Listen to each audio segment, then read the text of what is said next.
I decided long ago that the saddest sound in the world wasn't a slam door or a shouted insult. It was the quiet click of a lock turning on the other side, while you stood in the cold, still hoping it would open again. That Christmas, standing on my son's front porch with a casserole dish digging into my forearms and the December wind sliding under my coat, I learned exactly how loud that kind of silence could be. I had no idea that the humiliation of that night would be the start of something much bigger, something that would rip open every illusion I had about love, loyalty, and what it really means to be family. By the time the clock on my dashboard blinked 5:30 p.m., I was already parked in front of Evan's house rehearsing what I would say if things felt tense. I told myself I was overthinking it, that I was just nervous because it had been a while since we'd had a holiday together that didn't feel strained. The casserole dish on the seat next to me had taken me 3 hours to prepare the green bean casserole Evan had always loved, the one he used to beg for when he was a little boy and his father was still alive.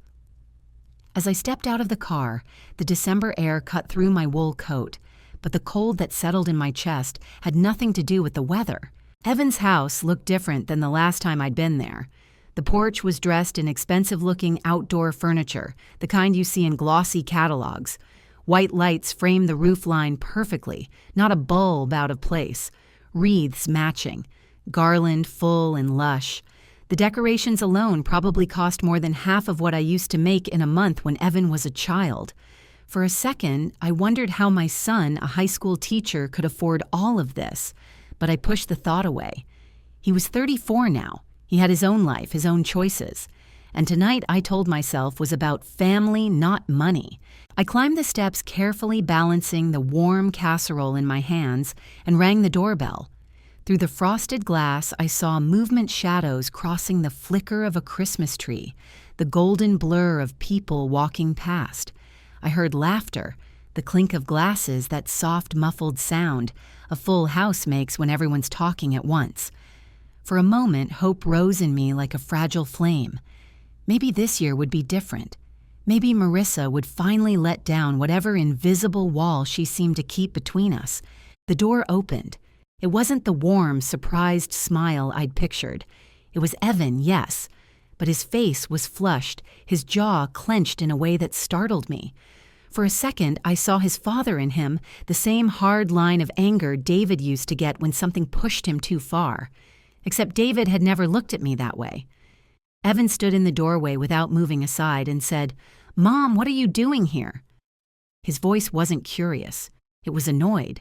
I blinked, shifting the dish in my hands. "I'm here for Christmas dinner, sweetheart. We talked about this last week. My words came out softer than I intended, like I was asking permission instead of stating a plan. "No, we didn't," he replied, flat and dismissive. Behind him, I heard laughter burst from another room and the faint clink of cutlery against plates, the sounds of a celebration I was apparently standing outside of. "I brought the green bean casserole you always loved," I said, forcing a small smile, the one with the crispy onions on top. Even to my own ears, my voice sounded smaller, uncertain, and I hated that. Evan's gaze flicked to the dish like it offended him. "Mom, I need you to leave." For a moment, I thought I'd misheard him. What did I do wrong? I managed feeling my stomach drop as though the porch had vanished under my feet. "You just can't be here today, okay?" He stepped further into the doorway, blocking my view of the house. I could see a sliver of the hallway behind him, coats on hooks, a faint glow of candles, a flash of someone's sequined dress, but he shifted, cutting it off. Marissa worked really hard to make this perfect. She doesn't want any drama. Drama. The word stung, as if my presence alone was a problem to be managed. I thought of all those Christmases when it had just been the two of us after David died. The tiny apartments, the cheap decorations, the way we'd made our own traditions out of nothing. "Evan, I just want to spend Christmas with you," I whispered. "I won't cause any problems. I promise." I heard a woman's voice from deeper inside the house, Marissa's crisp and bright, though I couldn't make out the words. Evan turned his head for a second, listening to her, and when he looked back at me, something in his expression had hardened into stone. "Go away, Mom," he snapped the words, hitting me like a slap. My fiancé doesn't want you here. Only important people today. Only important people. I stood there, casserole in my hands, cooling quickly in the cold air, trying to understand how I had somehow become unimportant in my own son's life. "I'll just go then," I said quietly, because I refused to beg. Whatever dignity I had left felt thin and brittle, but it was still mine. "That's probably best," he muttered already, starting to close the door. I turned before it fully shut because I couldn't bear to watch it. Walking back to my car, each step felt heavier than the last. I set the casserole gently on the passenger seat, slid behind the wheel, and stared at the warm, glowing house where my son was celebrating Christmas without me. Through the front window, I could see shadows, passing arms, lifting glasses, the blurred sparkle of the tree. Everything looked warm and perfect from the outside, like a postcard. Everything except the fact that I did not exist in that scene. I drove home in silence, not trusting myself to turn on the radio. One Christmas song, and I knew I would fall apart completely. The road was familiar, my hands moved automatically, but my mind was somewhere else, replaying every Christmas we had ever shared, every small sacrifice, every choice that had brought us to this moment. I had no idea that being turned away from that door was not the end of something, but the beginning. The first crack in a facade I had never realized was there. When I got home that night, I placed the untouched casserole on my kitchen counter and stood there in the quiet, staring at the soft glow of my own small Christmas tree. It was nothing grand, just a few ornaments I'd collected over the years, some from Evan's childhood, some from thrift stores, some handmade. The house felt colder than usual, as though the insulation itself had absorbed the rejection I'd just endured. I sat down on the couch, hands folded in my lap, and tried to understand how a woman who had given everything to her son could be dismissed as an inconvenience. I wondered at what point I had become someone who could be pushed aside so easily. When the phone never rang, not at 8 p.m., not at 10 p.m., not even by midnight, I realized Evan wasn't going to reconsider, wasn't going to call to see whether I made it home safely, wasn't going to apologize for what he'd said. A hollow ache settled deep inside me, the kind that keeps you wide awake even when your body wants to collapse. I lay in bed that night staring at the ceiling, replaying his words. Only important people today until they became a rhythm I couldn't escape. Morning came with no relief. I made coffee, though I didn't drink much of it, and walked through my small house, noticing details I'd never paid attention to before: the faded spot on the rug from years of sunlight, the chipped paint near the back door, the picture of Evan at age 10 with his arm around me, both of us smiling with missing teeth.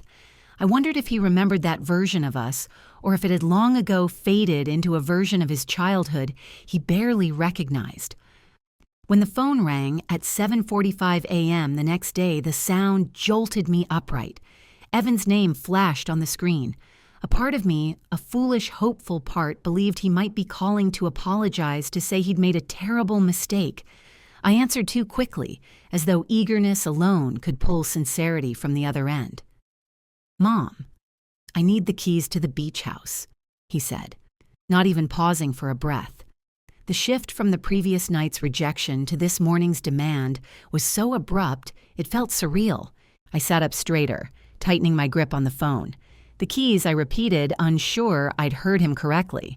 "Yeah," he continued in a tone so casual it bordered on entitlement for the honeymoon. "Marissa and I decided to stay there instead of going to Mexico. It'll be private, romantic, you know." I stared at the far wall as if the paint might offer answers. My own son, who had turned me away from Christmas dinner, was now calling not to reconcile, not to ask how I felt, but to request access to a house he had never paid a cent toward. "When is the wedding?" I asked, trying to keep my voice steady. "June 15th, he said. "I thought I told you." He hadn't. Not once. Not the date, not the plans, nothing. "So can you drop the keys off this weekend?" he continued. "Marissa wants to check the place out, maybe make some redecorating choices. Redecorating choices for a honeymoon in a house she had never seen." My breath tightened. "Evan," I said carefully, "we need to talk about Christmas." A A sigh burst from him as if I had asked him to move mountains. "Mom, please. I don't want to rehash all that drama." My jaw clenched. "Is that what you're calling it?" "Drama Marissa was trying to make things perfect," he insisted. "You know how stressful holidays are. Don't take it personally." I closed my eyes for a moment. "She doesn't want me at the wedding, does she?" There was silence, thick, heavy silence. When he finally spoke, his voice was softer, almost apologetic, but no less painful. "It's going to be a small ceremony, Mom. Just close family and really important people." There it was again. Really important people. As if I had been weighed, evaluated, and deemed unnecessary. As if motherhood itself had an expiration date. A cold, unfamiliar clarity washed through me. When he asked again for the keys, impatience rising in his voice, something inside me snapped into place, not anger, not sorrow, but a steady, sharpened understanding. "Tell me something," I said quietly. "Who do you think owns the beach house?" His confusion was immediate. "What do you mean Dad left it to us? It's family property. Your father died when you were 12, I said. We lived in a rented duplex until you graduated. I bought the beach house 6 years ago, Evan, with money I earned, with work I did alone." More silence, this time tinged with unease. "Mom," he said slowly. "I didn't know." Of course he didn't. He had never asked. He had simply assumed. "You let someone convince you that you're entitled to the fruits of my labor," I said softly without once asking where they came from. He scrambled for footing. "Maybe we can figure something out," he tried, "like a rental agreement or something." Marissa really has her heart set on it. My son, my only child, offering to rent from me a house he had nearly claimed as his own. "I need time to think," I said. He didn't like that answer. When he pressed, "She needs to see it this weekend." I said I repeated, "I'll call you back." After I hung up, I sat in my quiet kitchen for a long time, staring out the window at the frost on the grass. The feeling in my chest wasn't grief anymore. It wasn't even anger. It was clarity, sharp, cold, awakening. Something was deeply wrong, and it didn't start with Christmas. It had begun long before that, and I intended to find out exactly when. The more I sat with that strange mixture of clarity and heartbreak, the more the past began to rearrange itself inside my mind. Little moments I had brushed aside comments, I had excused changes in Evan's behavior, I had blamed on adulthood. All of it began to sharpen into a pattern that made my stomach twist. I found myself wandering through the house, touching the backs of chairs, adjusting framed photos, grounding myself in the life I had built long before Marissa ever entered the picture. By the third day of ignoring Evan's increasingly urgent calls, I finally understood that the person I needed answers from wasn't him. It was the woman whispering into his ear. The knock on my door came late that afternoon. When I opened it, I found Mrs. Jean Patterson standing outside with her usual gentle smile, though today it seemed strained. She held a small tin of cookies wrapped in red ribbon. "Helen, dear," she said softly as she stepped into the warmth of my kitchen. "I hope you don't mind me stopping by. I've been worried about you." I poured us both coffee and watched her settle into her usual chair, her hands curling around the mug for warmth. "Is everything all right with Evan?" she asked carefully. The moment she said his name, my heart gave a painful tremor. "Why do you ask?" I managed. She hesitated, tapping her fingers lightly against the ceramic. "Well, his fiancée came by yesterday. Marissa, is it?" The sound of her name felt like a sour taste in my mouth. What did she want? She was asking questions, odd questions. Mrs. Patterson shifted uncomfortably. "She wanted to know how long you've owned this house, whether it had been in your family for generations, whether you worked full-time or part-time these days." My fingers tightened around my own cup. Did she ask about anything else? She asked, she said slowly, if I knew about any other properties you might own. A chill ran through me that had nothing to do with the winter air. I imagined Marissa standing where Mrs. Patterson sat now, her smile polite, her voice sweet, all while trying to map out the boundaries of a future she thought she was entitled to. Did you tell her anything I asked? Of course not, Mrs. Patterson replied with a firmness that made me grateful. I told her if she wanted to know anything about your life, she should ask you directly. She touched my hand gently. Helen, something about that girl doesn't sit right with me. It felt calculated. After she left, I walked to my small office and opened my laptop.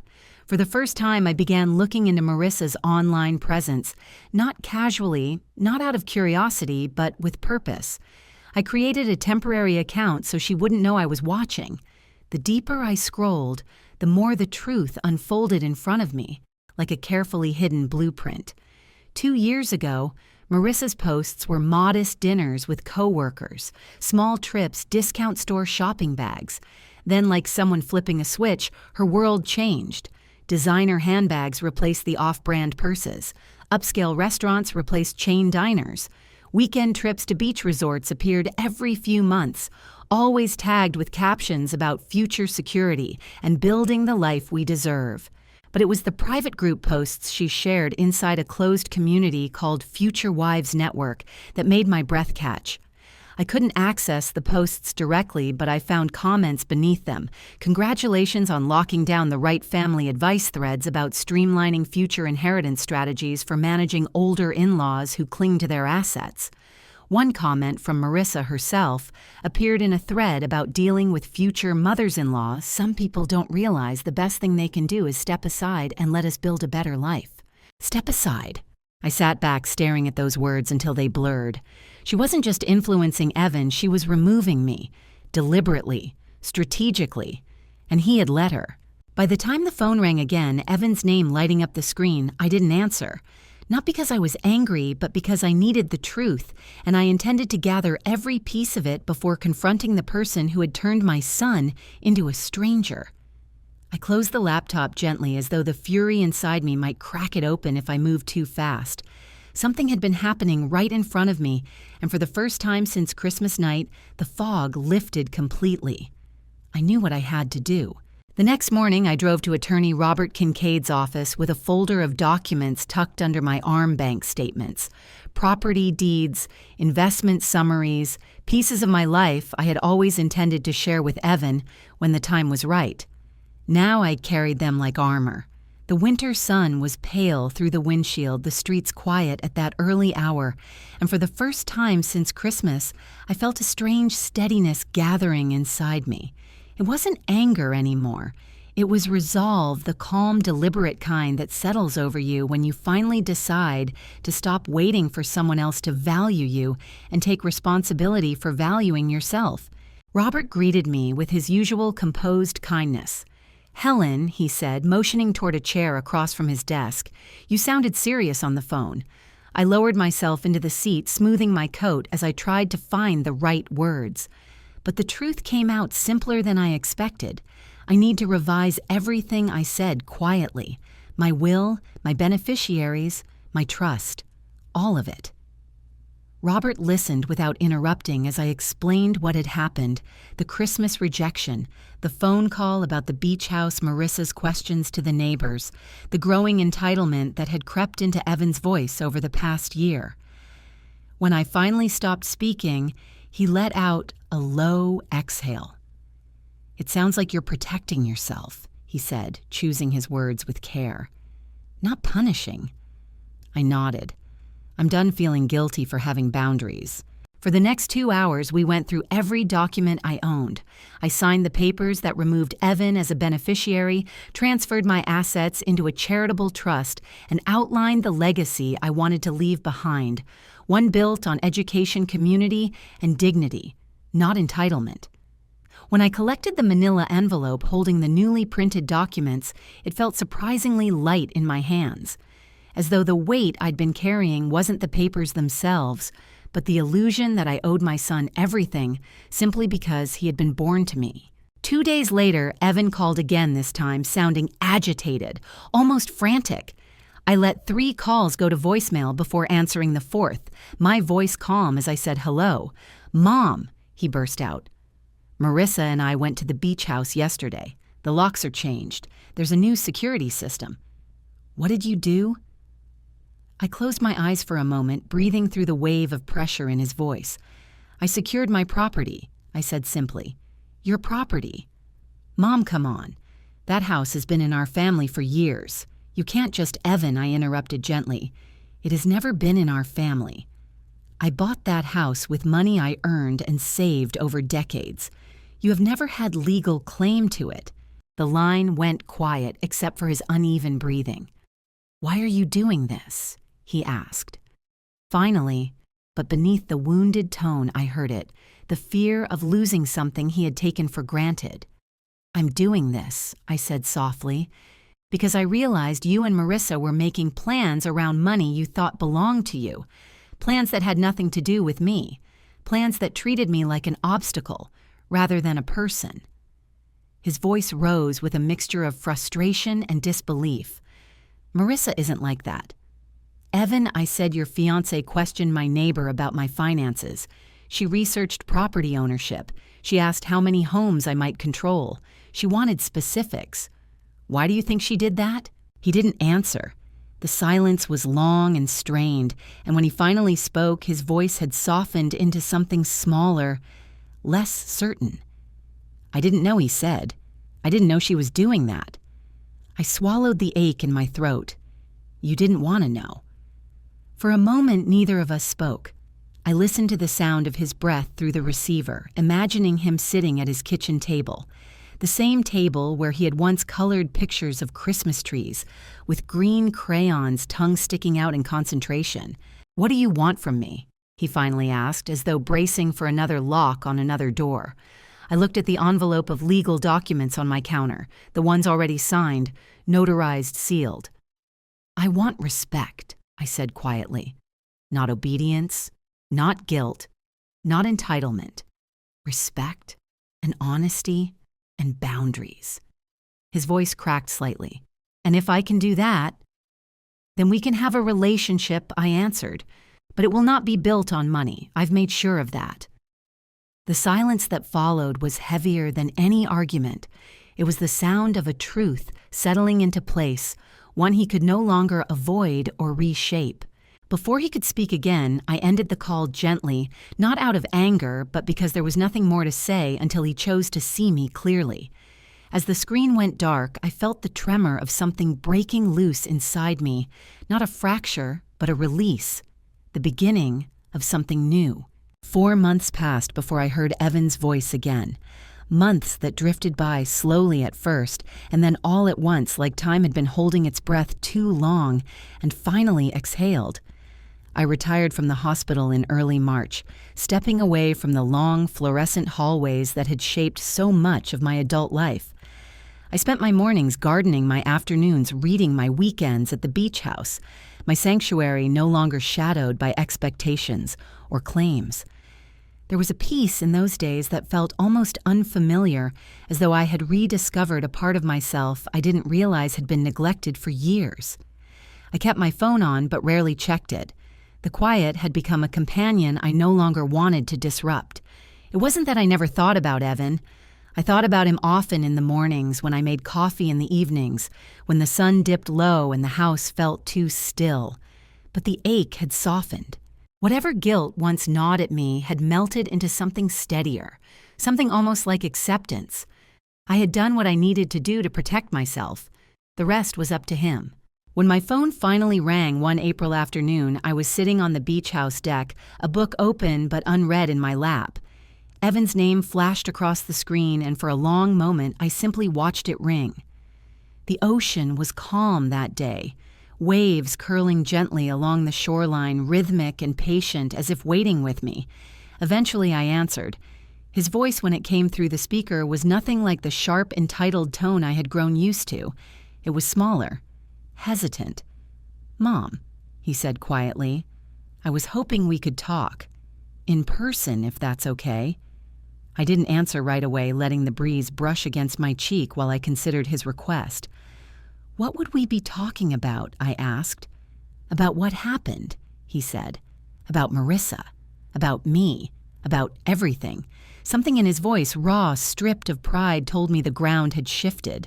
We met at a small cafe downtown the next morning. I chose a table near the window where sunlight spilled across the wooden surface. When Evan walked in, he looked older than 34, the tired kind of older. That alone made my heart soften, though I kept my posture steady as he took the seat across from me. For a moment, neither of us spoke. Then he let out a breath that sounded like he had been holding it for months. "She left," he said, voice barely above a whisper. "Marissa." "She ended the engagement 3 months ago." I stayed quiet, letting him continue at his own pace. "She told me it didn't make sense to marry someone who wouldn't have the kind of financial security she expected. She said she'd been planning our future around an inheritance she thought I'd get, and when she found out I wouldn't—" His voice trailed off. I studied his face, his eyes tired, his shoulders slumped, his fingers restless against the mug in his hands. "I'm sorry," I said softly, and I meant it. Not because I mourned the loss of Marissa, but because I mourned the part of my son that had let himself be shaped by someone who saw him as an investment rather than a partner. He swallowed hard. "I owe you an apology, Mom. A real one. Not the kind that tries to smooth everything over, the kind that admits what I did." I let the silence stretch between us, giving him room. "I treated you terribly," he continued. "I let someone convince me you were a problem to manage instead of a person to love. I believed things about you I had never even asked you about. I pushed you out because I didn't want to lose her, and in the process, I lost you instead." The honesty hit something deep inside me, something bruised but still alive. I didn't rush to reassure him. Instead, I placed my hands around my warm cup and said, "Evan, loving someone doesn't mean handing them the power to decide who you are. I'm glad you're seeing that now." He nodded, tears gathering in his eyes but not falling. "I want to earn your trust back," he said quietly. "Not because of anything you own, not because of what you changed in your will, but because you're my mother, and I want to be someone who deserves you." We talked for hours, slowly, carefully, like two people relearning each other. It wasn't perfect, it wasn't simple, but it was honest. And honesty, I realized, was the only real inheritance worth having. Over the months that followed, Evan showed up not with gifts or apologies, but with presence. Sunday calls, small updates about his life, quiet questions about mine, and gradually I let him in again, one thoughtful gesture at a time. When I finally invited him to the beach house, he walked through the rooms not with the entitlement of someone staking a claim, but with gratitude, as if the place were a gift he didn't dare assume he deserved. That evening, we sat on the deck watching the sky fade into soft streaks of orange and pink. Evan took a deep breath and said, "I'm proud of you, Mom, for everything you built, for everything you protected, even when I didn't understand." I reached over, took his hand, and felt the warmth of the boy I once knew and the man he was finally becoming. If there's one thing I've learned, it's this: love shouldn't require self-erasure. Boundaries aren't walls. They're invitations to be loved correctly. And sometimes the greatest gift you can give someone isn't your money or your time, but a chance to choose you for the right reasons. I gained my son back the moment I stopped trying to hold on to him and finally chose to hold on to myself. If this story touched you, please like the video, share it with someone who might need it. Subscribe for more cinematic true life stories, and comment below. What would you have done in my place?